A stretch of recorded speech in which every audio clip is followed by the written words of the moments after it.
Langkung ti paayun hayu urang panjatkeun puji sareng syukur ka Allah Subhanahu wa taala anu atas rahmat karuniana arurang bisa kumpul di dieu dina kaayaan sehat walafiat.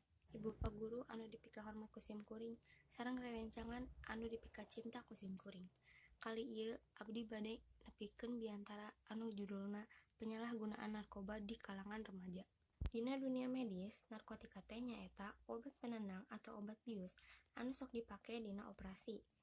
Narkotika teh nyaeta sajenis zat adiktif anu bisa ngabahayakeun nyawa arurang lamun dipake ku nu teu bener.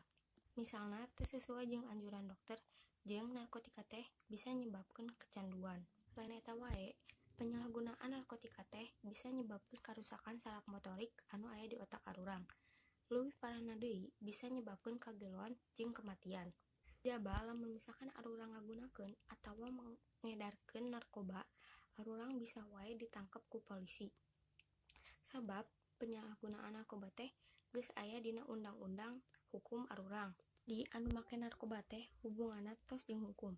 Mantak urang tong hayang pipilueun ngagunakeun narkoba atawa zat adiktif lainna anu bisa ngarusak kahidupan arurang nu ayeuna jeung nu bakal datang. Mending ayeuna urang ngajaga diri ti barang haram narkoba jeung fokus ke kahidupan urang anu benar. Meungpeung hirup urang ngora keneh, hayu urang eusi kahidupan arurang ku hal-hal anu positif. Mugi-mugi biantara ti abdi tadi bisa aya mangpaatna jang kahidupan arurang sadaya.